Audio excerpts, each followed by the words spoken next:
akal sehat manusia modern sering sulit mencerna tuturan parah moyang dari ujung barat hingga timur terkait misteri Melayu tertua di dunia.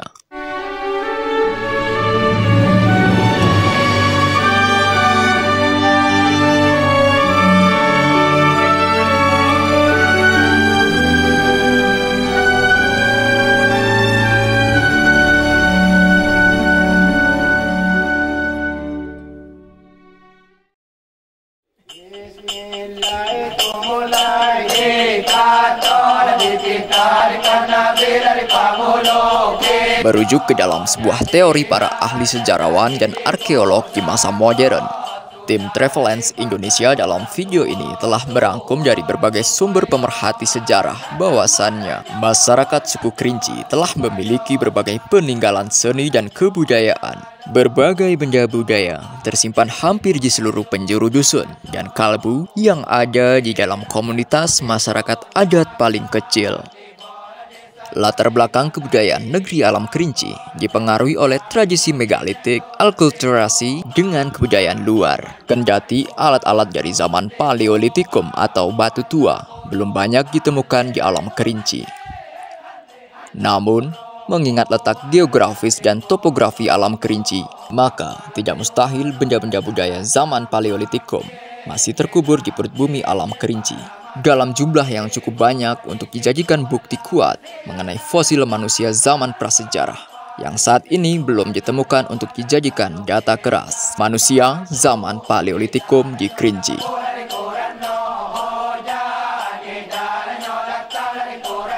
Tinggalan tradisi megalitik di Kabupaten Kerinci dan sekitarnya biasanya berupa batu silindrik. Di sekitar batu silindrik tersebut biasanya juga ditemukan batu datar, batu dengan formasi segi empat, serta artefak lainnya seperti fragmen gerabah.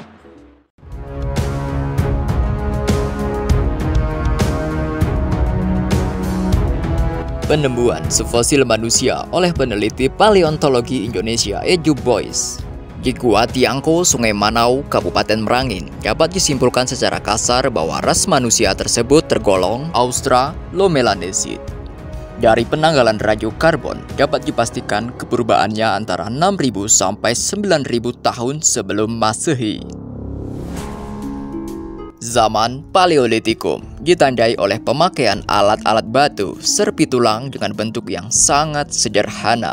Kehidupan ini berkisar antara 750.000 tahun sampai 10.000 tahun sebelum Masehi, yang dimana kehidupan di masa itu Indonesia didominasi spesies Homo yang disebut Pithecanthropus. Di Jawa, populasinya sekitar 500.000 jiwa. Pithecanthropus juga hidup di Sumatera, Kalimantan, kemungkinan besar juga ada di Sulawesi dan Filipina. Mereka hidup pada zaman es dengan tingkat kebudayaan yang sangat sederhana. Pada masa itu, Pulau Sumatera sampai Jawa dan Kalimantan masih menyatu dengan daratan Asia.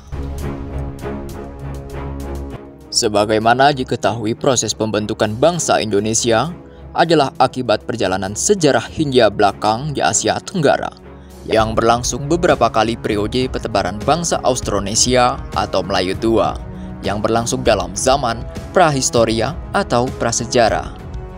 Dan hal ini dapat dibuktikan dengan penggalian kapak batu yang serupa di berbagai daerah kawasan Asia dan Austronesia.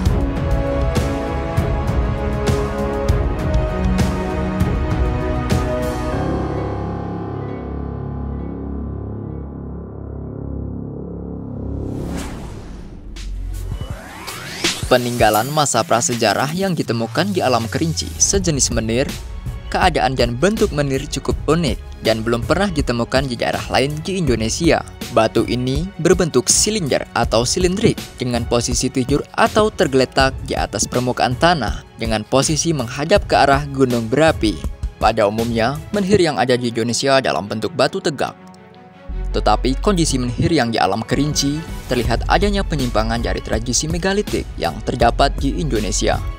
Kemungkinan ini bersifat lokal meski berasal dari satu rumpun bangsa yang sama. Batu silindrik di Kerinci ada yang memiliki relief dan ada yang polos tidak memiliki relief.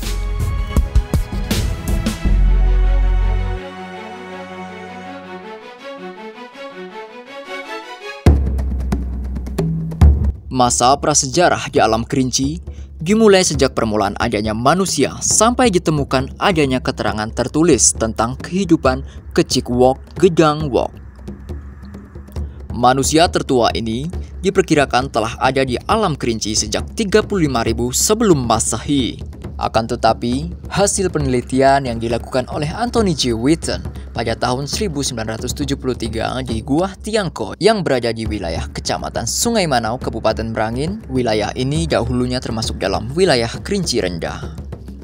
Dari penemuan hasil temuan ini, dipastikan manusia Kecik Wok Gedang Wok telah ada di alam kerinci sejak 10.000 tahun sebelum Masehi.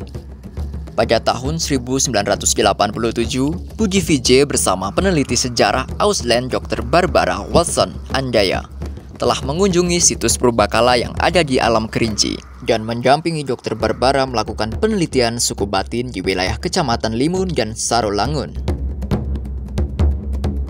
Di wilayah Kerinci Rendah, khususnya di Kabupaten Merangin yang berada di lokasi kawasan Kecamatan Pangkalan Jambu, Kecamatan Sungai Manau, Kecamatan Bangko Barat, Muaro Siau, Kecamatan Lembah Masurai, Kecamatan Jangkat hingga Lubuk Gaung, Nalotatan, dan Nagol banyak ditemukan tinggalan kebudayaan prasejarah yang nyaris hampir sama dengan tinggalan kebudayaan zaman prasejarah yang berada di kawasan Kerinci Tinggi, Kabupaten Kerinci, dan Kota Sungai Penuh. Hasil penelitian dari peneliti luar negeri dan penelitian yang dilakukan oleh Profesor Idris Jakfar SH mengungkapkan bahwa kawasan Kerinci Rendah dan Kerinci Tinggi terdapat kawasan pemukiman manusia purba yaitu Gedang Wok, Kecik Wok. Umumnya, lokasi gua tempat pemukiman manusia purba itu berada di daerah yang sulit dijangkau. Lokasi banyak cerukan dan kondisi gua-gua batu itu merupakan batu, stalagmit dan stalaktit. Di Gua Tiangko misalnya, terdapat puluhan pintu-pintu berupa gua-gua bertingkat dan pintu masuk terdapat ruangan yang cukup besar. Di belakang gua terdapat celah tempat sinar matahari memasukkan cahayanya. Kondisi gua dari luar terlihat tertutup. Setelah gua dimasuki di atas sebuah bukit kecil, tampak suasana gua yang menakjubkan. Pengunjung dapat memasuki lorong-lorong gua yang berliku. Di kedalaman gua, kondisi agak gelap karena cahaya sinar matahari tidak dapat menembus gua batu Tiangko. Inilah beberapa potongan rangkuman dari sejarah Melayu tertua di dunia pada bagian 1. Akan kami simpulkan poin dan intinya pada video kami selanjutnya. Agar Sobat Travelance tidak ketinggalan pembahasan Melayu tertua di dunia selanjutnya, terus terhubung dengan kami dengan subscribe channel ini. Nyalakan loncengnya dan share video ini agar sejarah dan kebudayaan kita tidak hilang di tengah modernisasi.